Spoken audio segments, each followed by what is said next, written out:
أعوذ بالله من الشيطان الرجيم. بسم الله الرحمن الرحيم.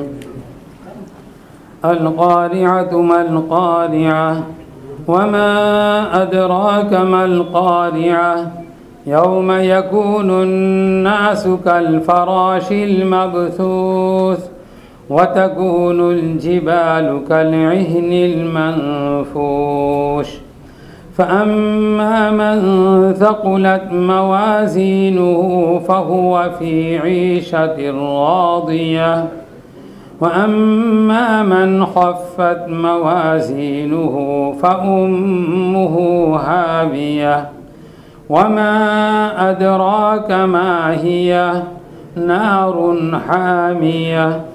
صدق الله العظيم وصدق رسوله النبی الکریم.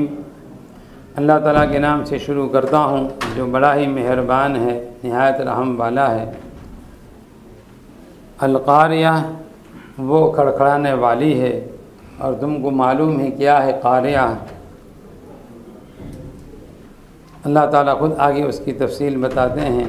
جس دن لوگ ہو جائیں گے کالفراش المبثوث، بکھرے ہوئے پتنگوں کی طرح، اور ہو جائیں گے پہاڑ دھنی ہوئی ان کی طرح.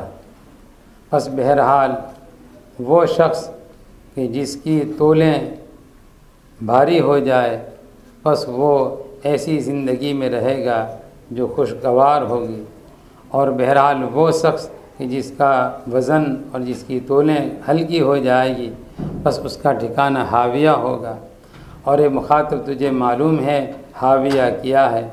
وہ گرم آگ ہے. یہ ان آیات کا ترجمہ ہے. یہ سورہ قاریہ جو ہے یہ بالاتفاق مکی صورت ہے، اس میں کسی کا اختلاف نہیں ہے، اور اس کے اندر 11 آیتیں ہیں. یہ القاریہ جو ہے یہ بھی قیامت کے ناموں میں سے ایک نام ہے. قیامت کے جہاں بہت سارے نام ہیں، کلام پاک میں الحاقہ بھی ہے. حق یا حق کو حقاً کے معنی ثابت ہونے والی سچی پکی بات کو حق کا کہا جاتا ہے. تو قیامت ایسی چیز ہے جو بالکل برحق ہے، آنے والی ہی ہے. تو کہیں الحاق کا کہا، کہیں القاریہ کا، کہیں جو ہے ساخہ کے لفظ کے یاد کیا ہے، طامۃ الکبریٰ سے یاد کیا ہے. تو قیامت کے جہاں بہت سارے نامیں ہیں، ان میں سے ایک نام یہ بھی ہے. قرأ یقرأ کے معنی بہت سخت قسم کی آواز، ایسی آواز کی جس کو سن کر جو ہے انسان کے کلیجے پھٹ جائیں، اور جس کی وجہ سے کان کے پردے بھی پھٹ جائیں، اس کو کہتے ہیں قاریہ. عربی کے اندر قاریہ جو ہے بہت بڑی مصیبت کو کہتے ہیں. جب کوئی بہت بڑی مصیبت اور بہت بڑا حادثہ پیش آتا ہے تو اس کو کہتے ہیں قاریہ. کلام پاک کے اندر وہ صورتیں اور وہ آیتیں کہ جن کے اندر جو ہے سخت قسم کے عذاب کا تذکرہ ہے، اس کو قاریہ کی جمع قواریہ کہتے ہیں. قواریات القرآن کہا جاتا ہے. تو یہ صورت بھی ایسی ہے جس کے اندر اللہ تعالیٰ فرماتے ہیں القاریہ، اور اس کے بعد القاریہ کے بعد پھر خود ہی اللہ سوال کرتے ہیں مل قاریہ، کہ وہ بہت بڑا حادثہ، بہت بڑی سخت قسم کی آواز جو گھبرا دینے والی ہوگی وہ کیا ہوگی. تو چونکہ قاریہ کا مفہوم ویسے تو ذہن میں تھا کہ بہت بڑی مصیبت کو قاریہ کہا جاتا ہے، لیکن پھر اللہ تعالیٰ سوال کرتے ہیں اور آگے پھر مزید اس کی اہمیت بیان کرنے کے لیے وما ادراک ما القاریہ، اور کیا تم کو معلوم بھی ہے کہ وہ قاریہ کیا ہے. تو یہ ہر پڑھنے والے کو، ویسے خطاب حضور پاک صلی اللہ علیہ وسلم کو سب سے پہلے ہے، لیکن اس کے بعد قیامت تک جو بھی کلام اللہ کی تلاوت کرے گا وہ مخاطب جو ہے وہ کلام اللہ کی تلاوت کرنے والا جو ہے وہ اس کا مخاطب رہے گا کہ تجھے معلوم ہے قاریہ کیا ہے. چنانچہ قیامت کے بہت سارے احوال میں سے جو ہے یہاں 2 حالت کو خاص طور سے ذکر فرمائی ہے. ایک تو اللہ تعالیٰ نے یہ فرمایا یوم یکون الناس کالفراش المبثوث، جس دن لوگ ہو جائیں گے. لوگ میں سارے ہی لوگ بظاہر آ گئے، لیکن اس میں عام طور پر جو ہے انبیاء علیہ الصلوۃ والسلام اور مؤمنین کاملین جو ہے وہ مستثنیٰ ہے، اس سے وہ مراد نہیں ہے. اسی لیے یوم یقول المؤمنون یا یوم یقول المسلمون اس طرح کا لفظ نہیں ہے، بلکہ الناس کا لفظ ہے، سارے ہی لوگ. تو سارے لوگ کے اندر جو ہے میں نے بتایا کہ اس میں عام طور پر کفار، مشرکین، اسی طرح فجار جو اللہ تعالیٰ کے نافرمان ہوں گے ان کا یہ حال ہوگا۔ یوم یکون الناس، جس دن لوگ ہو جائیں گے، کس طرح ہو جائیں گے؟ فراش المبثوث۔ فراش کی جمع ہے عربی کے اندر فراشہ کی۔ فراشہ کہتے ہیں پتنگے کو، پتنگا سبھی جانتے ہیں۔ عام طور پر بارش کے موقع کے اوپر جو ہے جب بارش ہوتی ہے تو چھوٹے چھوٹے پتنگے جو ہے وہ ایک دم زمین سے نکل آتے ہیں، اور جہاں روشنی ہوتی ہے اس روشنی کی طرف دوڑتے اور گرتے ہیں، بلکہ دیکھا ہوگا کہ وہ اور بہت کثیر مقدار میں ہوتے ہیں۔ تو یہاں اشارہ اسی طرف ہے کہ جب دوسری مرتبہ سور جو پھونکی جائے گی تو سور پھونکنے کی وجہ سے جو ہے زمین سے سارے کے سارے انسان ایک ساتھ نکلیں گے۔ کلام پاک میں ایک جگہ ہے کہ کالجراد المنتشر یوم یخرجون من الاجداث کانہم جراد منتشر۔ ایک آیت میں یہ بھی ہے کہ جس وقت اسرافیل علیہ السلام دوبارہ سور پھونکیں گے تو سور پھونکنے کی وجہ سے جو ہے زمین سے سارے انسان ایک ساتھ نکل پڑیں گے، اور نکلنے کے بعد پھر جو ہے کیا حال ہوگا ان کا؟ تو ان کا حال ایسا ہوگا جیسے ان پتنگوں کا حال ہوتا ہے کہ پتنگے جو ہے چاروں طرف جہاں روشنی ہوتی ہے ایک ساتھ دوڑتے ہیں اور ہر طرف سے دوڑ کے آ جاتے ہیں۔ تو اسی طرح پوری روئے زمین پر جہاں جہاں انسان مرے ہوں گے اور سوئے ہوں گے وہ اپنی قبروں سے نکل کر جو ہے ایک ساتھ آئیں گے۔ دوسرا ہے کہ وہ پتنگے جو ہے بہت ہی ضعیف قسم کے ہوتے ہیں، دیکھا ہوگا کہ اس میں صبح تک جو ہے چراغ کے نیچے، روشنی کے نیچے ہزاروں مرے ہوئے پڑے ہوتے ہیں، تو آپس میں خوب ٹکرائیں گے بھی۔ تو اس میں اشارہ اس طرف ہے کہ وہ انسان گھبراہٹ کی وجہ سے جو ہے اس طرح بھاگیں گے کہ آپس میں ایک دوسرے ٹکرائیں گے جیسے وہ ہوتے ہیں، اور کچھ ان کو پتہ بھی نہیں ہوگا، لیکن ایک آواز کی طرف دوڑیں گے۔ تو وہ آواز کس کی ہوگی؟ اللہ تعالیٰ کی طرف سے فرشتہ منادی دے گا تو سارے لوگ میدان محشر کے اندر جمع ہوں گے۔ تو ایک تو کثرت کی طرف اشارہ ہے کہ بے انتہا اولین آخرین کا مجمع، آدم علیہ السلام سے لے کر قیامت تک جتنے انسان آئے اس زمین پر وہ سارے کے سارے ایک ساتھ اٹھیں گے، پھر جو ہے وہ ایک ساتھ دوڑیں گے جس طرح وہ پتنگے چاروں طرف دوڑتے ہیں۔ تو اس کثرت کی طرف بھی اور تیزی، اضطراب اور پریشانی کی طرف، کہ وہ اپنی جان دینے کے لیے جس طرح روشنی پر فدا ہوتا ہے، بس اسی طرح یہ اس فرشتے کے جو فرشتہ منادی ہوگا اس کی ندا کی طرف ایک ساتھ دوڑ رہے ہوں گے۔ اور کمزور ایسے ہوں گے یہ فرشتوں کے مقابلے کے اندر، وہ فرشتے جو جہنم کے فرشتے ہیں ان کے متعلق پہلے بھی میں نے ذکر کیا تھا، ایک فرشتہ جو ہے اللہ تعالیٰ نے ایسا پیدا کیا ہے کہ 70,000 انسان کو جو ہے ایک دھکے کے اندر پھینک دیں گے، تو وہ کتنا قوی ہوگا۔ تو ان کے مقابلے میں یہ انسان بالکل ایسا ضعیف ہوگا جیسے وہ چھوٹے چھوٹے پتنگے جو ہے وہ کتنے ضعیف ہوتے ہیں۔ تو ان کے ضعف کی طرف، ان کی کثرت کی طرف، ان کی اضطراب اور پریشانی کی طرف اشارہ، اور ان کے ساتھ اس آیت کے اندر تشبیہ دی گئی ہے۔ تو قیامت کا دن جو ہے وہ ایسا ہوگا۔ تو ایک تو ان کے ساتھ تشبیہ دی ہے یوم یکون الناس کالفراش المبثوث، جس دن سارے لوگ جو ہے وہ کس طرح ہو جائیں گے؟ وہ پتنگوں کی طرح جو منتشر ہوں گے۔ لیکن میں نے بتایا کہ کچھ اللہ والے ایسے بھی ہوں گے کہ جو بالکل بے خوف ہوں گے، جو نور کے ممبر پر ہوں گے۔ انبیاء علیہ الصلوۃ والسلام کی شان کوئی دوسری ہوگی، لیکن جو کفار ہوں گے، جو آخرت کی بالکل منکر تھے، اسی طرح جو ہے جو بڑے بڑے اللہ تعالیٰ کے نافرمان لوگ ہیں ان کا تو یہ حال ہوگا۔ اور کیا ہوگا؟ وَتَكُونُ الْجِبَالُ كَالْعِهْنِ الْمَنْفُوشِ، اور ہو جائیں گے پہاڑ دھنی ہوئی اون کی طرح۔ جبال یہ جبل کی جمع ہے، زمین کے اوپر جو ہے سب سے زیادہ وزنی چیز اور اپنی جگہ جمنے والی چیز جو ہے وہ پہاڑ ہی ہے، بلکہ پہاڑ ایسے ہیں جو زمین کو بھی تھامے ہوئے ہیں۔ اور یہ کلام پاک میں دوسری جگہ اشارہ کیا ہے، یہ ایسے ہیں جیسے بڑی بڑی میخیں ہوتی ہیں، میخ کے ذریعے جو ہے جس طرح دو تختوں کو جوڑا جاتا ہے اور ان تختوں کو ہٹنے نہیں دیتے، اسی طرح جو ہے زمین کے جو تختے ہیں ان تختوں کو جو ہے ان پہاڑوں نے جو ہے اللہ تعالیٰ نے اس لیے قائم کیے ہیں کہ وہ اپنی جگہ پر ثابت اور قائم رہے۔ تو پہاڑ اتنے مضبوط ہیں جو اپنی جگہ پر ہمیشہ سے قائم ہیں، لیکن اس کے باوجود پہاڑوں کا حال کیا ہو جائے گا؟ تو پھر زمین کے اندر ایسا زلزلہ آئے گا اور زمین اتنی تیز گھومے گی کہ جس کی وجہ سے پہاڑ بھی ہٹ جائیں گے، اور ہٹ نہیں جائیں گے بلکہ ریزہ ریزہ ہو جائیں گے، اور ان کا حال ایسا ہوگا جیسے العہن المنفوش، عہن کہتے ہیں اون کو، یہ چھوٹی سی باریک اون ہوتی ہے، تو وہ اور ان کو عام طور پر رنگا جاتا ہے، کئی کئی قسم کے رنگ لیتے ہیں، کوئی سفید بھی، کوئی رنگ سیاہ بھی اور سرخ بھی، اور اس کے بعد پھر اس کو دھونا جاتا ہے۔ دھننا جانتے ہیں، یعنی وہ ہے جیسے روئی ہوتی ہے، روئی آپس میں جمی ہوئی ہوتی ہے، لیکن اس روئی کو باریک کرنے کے لیے جو ہے اس کو ہاتھ سے تو یوں اڑا دیا جاتا ہے، اور ویسے اس کے اڑانے کے لیے جو ہے اور باریک باریک ذرات کرنے کے لیے آلہ ہوتا ہے جس کے ذریعے جو ہے وہ بالکل ہلکی ہو جاتی ہے، اور جہاں ہوا آتی ہے ہوا کے اندر اڑ جاتی ہے۔ تو اس کی طرف اشارہ ہے. تو روئی دھنی ہوئی روئی کی طرح وہ ان کی طرح ہے. اور چونکہ پہاڑ کے رنگ بڑے بڑے مختلف ہیں، کچھ پہاڑ ایسے بھی ہیں کلام پاک میں خود موجود ہے، وَمِنَ الْجِبَالِ جُدَدٌ بِيضٌ وَحُمْرٌ مُخْتَلِفٌ أَلْوَانُهَا وَغَرَابِيبُ سُودٌ. یہ کچھ جو ہے بالکل کالے بھی ہیں، کچھ سفید بھی ہیں، اور کچھ جو ہے الگ الگ قسم کے رنگ کے ہوتے ہیں. پہاڑ کے بہت سارے رنگ ہیں. تو وہ جب پہاڑ جب ریزہ ریزہ ہو جائیں گے تو وہ ایسا ہو جائے گا جیسے وہ اون ہو، اور وہ اون بھی ایک رنگ کی نہیں بلکہ مختلف رنگ کی ہو، اور وہ کس طرح ہوا میں اڑتی ہے. یہ حال جو ہے پہاڑوں کا ہو جائے گا. جب پہاڑوں کا جب یہ حال ہوگا تو ظاہر بات ہے کہ انسان کا کیا حال ہوگا، تو اس کے اوپر کیسی گھبراہٹ طاری ہوگی اور اس کا دل کیسا ہوگا. تو اس لیے اس کو القاریہ کہا، یہ کھڑکھڑانے والی اور گھبرا دینے والی. تو یہ اللہ تعالیٰ نے یہاں دو صفتیں انسان کی بیان کی، وہ قیامت کے دن کی دو صفتیں بیان کی. ایک تو یہ کہ انسان کا حال تو ایسا ہوگا جیسے ہلکے سے پتنگے ہوتے ہیں، اور جو ہے پہاڑوں کا حال ایسا ہوگا کہ جیسے دھنی ہوئی روئی یا دھنی ہوئی اون ہو، ایسی ہو جائے گی. فَأَمَّا مَنْ ثَقُلَتْ مَوَازِينُهُ فَهُوَ فِي عِيشَةٍ رَاضِيَةٍ. اب اس کے بعد کیا ہوگا؟ میدان حشر کے اندر جمع ہو جائیں گے، اللہ تعالیٰ کی طرف سے حساب و کتاب شروع ہو جائے گا. وہ حساب و کتاب کس طرح ہوگا؟ تو کہتے ہیں میزان کے اندر جو ہے دو طرح کا وزن کیا جائے گا. پہلے تو صرف ایمان، نفس ایمان کا، اور ایمان ہے کہ نہیں ہے. یعنی ایک ایمان ہے تو وہ تو مومنین کی زمرے کے اندر آ جائے گا، اور ایمان ہی نہیں ہے تو پھر کفر ہو، شرک ہو، وہ بہرحال مومن کے علاوہ جو بھی ہوں گے جس کے اندر توحید و رسالت نہیں ہوگی وہ گروہ بالکل الگ ہو جائیں گے.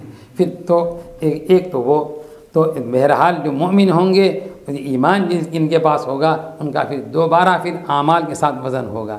اور کفار کے پاس چونکہ اعمال تو ہوں گے نہیں، ان کے اعمال مشروط تھے ایمان کے ساتھ. جب ایمان نہیں تو دوسرے اعمال کا کوئی وزن ان کے یہاں نہیں ہوگا. تو مومن کے اندر پھر چونکہ دو گروہ ہیں، کچھ مومن ایسے ہیں جو کاملین ہیں، جن کے حسنات ان کی سیئات پر غالب ہے، جن کی نیکیاں زیادہ ہے. تو ظاہر بات ہے کہ جن کی نیکیاں زیادہ ہوں گی ان کا پلہ بھاری ہو جائے گا.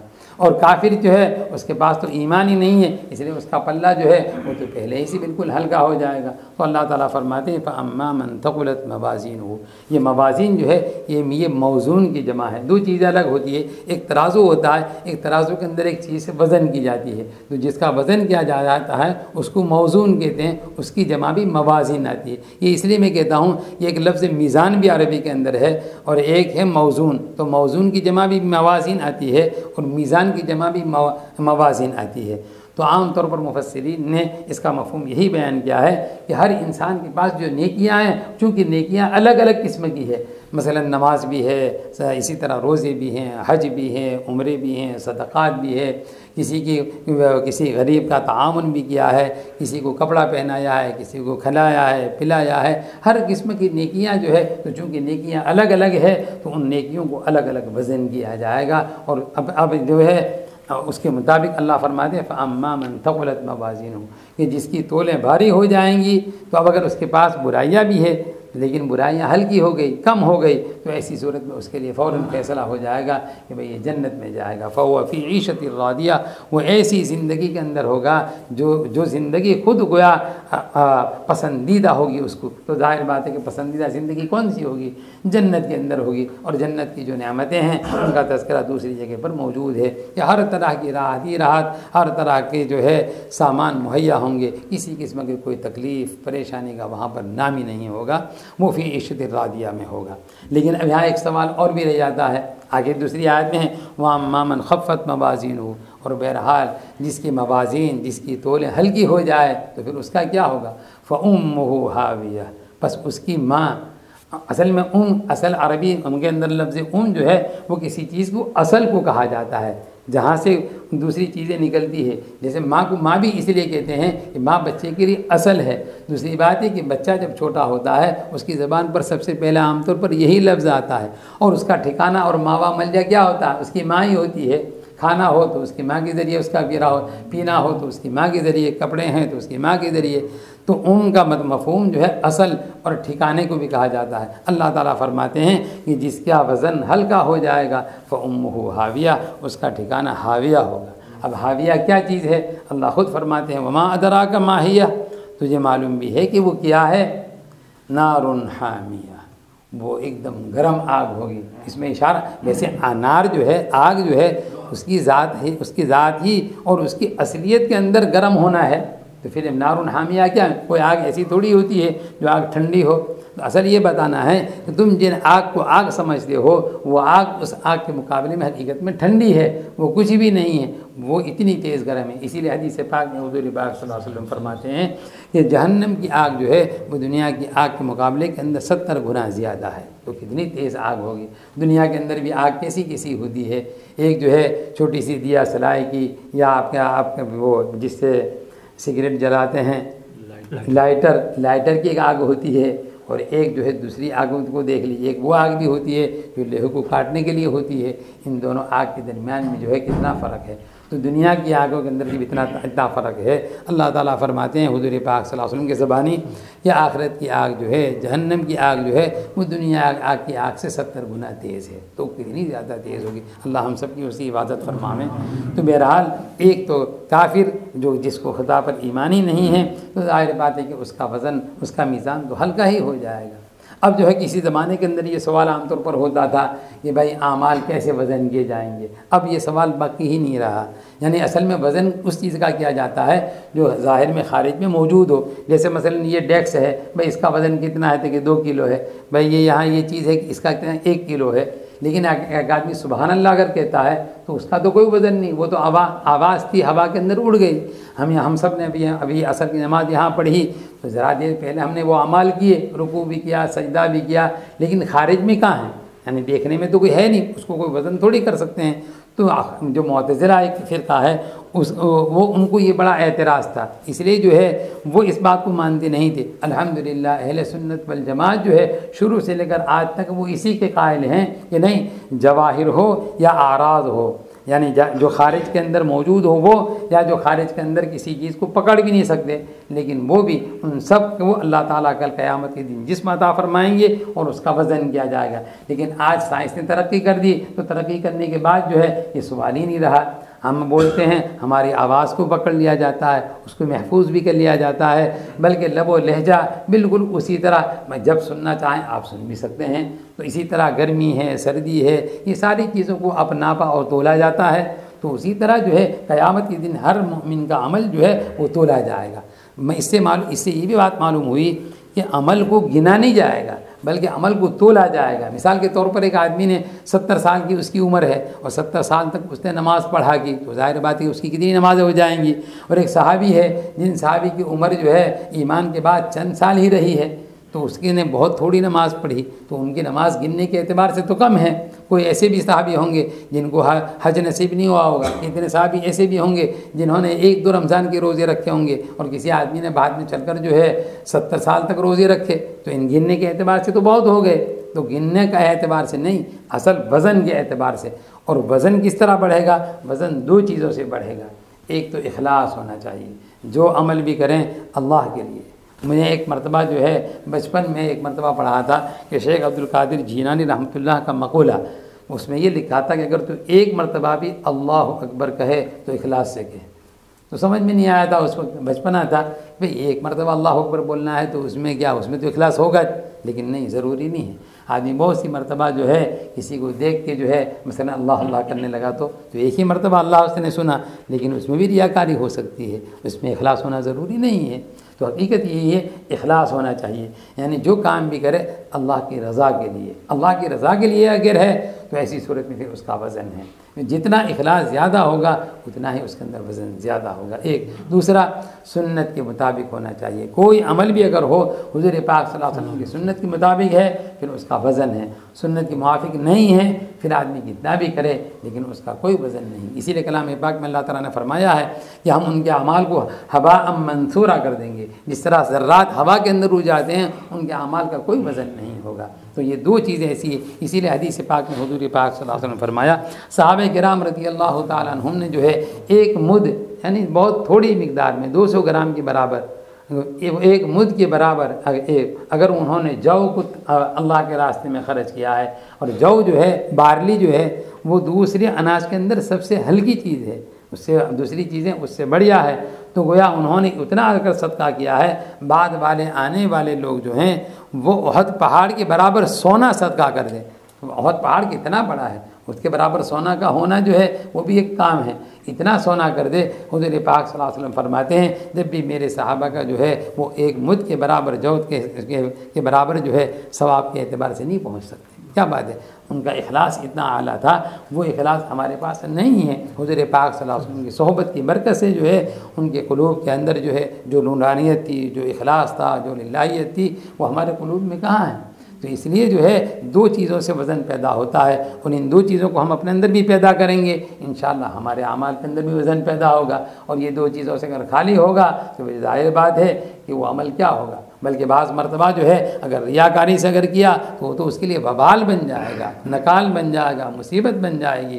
اللہ تعالیٰ اس پر پکڑ کریں گے کہ تو نے یہ عمل بظاہر تو میرے لیے کیا تھا، لیکن میرے لیے نہیں کیا تھا، تو نے تو دوسرے کے لیے کیا تھا، اپنی شہرت کے لیے کیا تھا، نام و نمود کے لیے کیا تھا، تو وہاں پکڑ کا ذریعہ بن جائے گا، ثواب کے بجائے عذاب کا ذریعہ بن جائے گا۔ اسی لیے جو ہے ایک مرتبہ جو ہے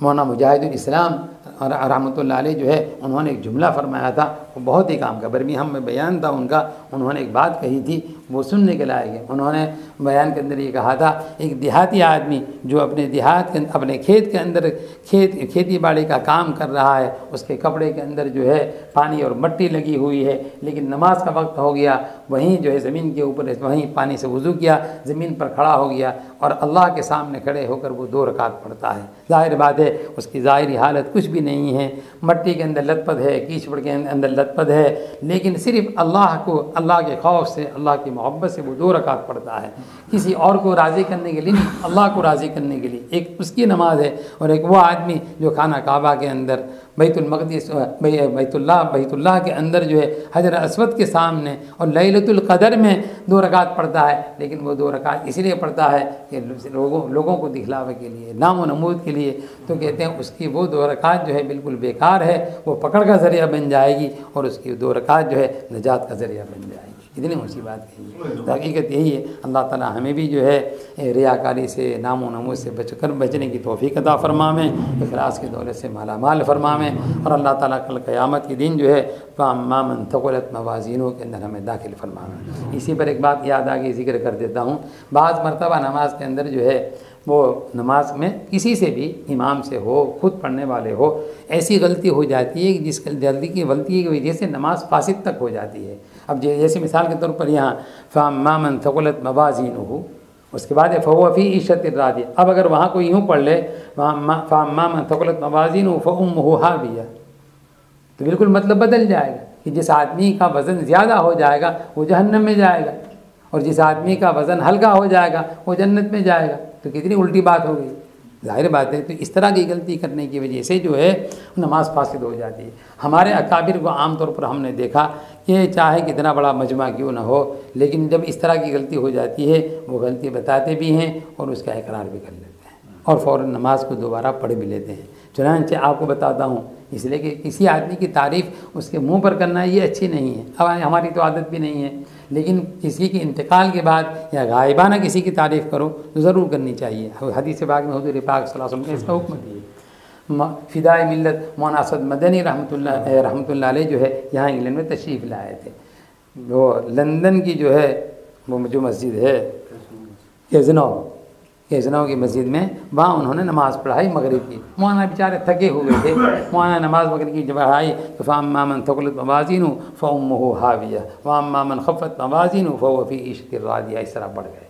اب ہم تو بہت پیچھے تھے، ظاہر بات ہے کہ لقمہ دینے کا موقع ہی نہیں تھا، نماز پڑھ لی سب نے، نماز ہو گئی۔ میں بھی بڑا متفکر تھا کہ نہ بولوں تو ابھی اچھا نہیں ہے، اور بولیں تو بھئی کہیں گے کہ لو اتنے بڑے مولانا کو بتا دیا۔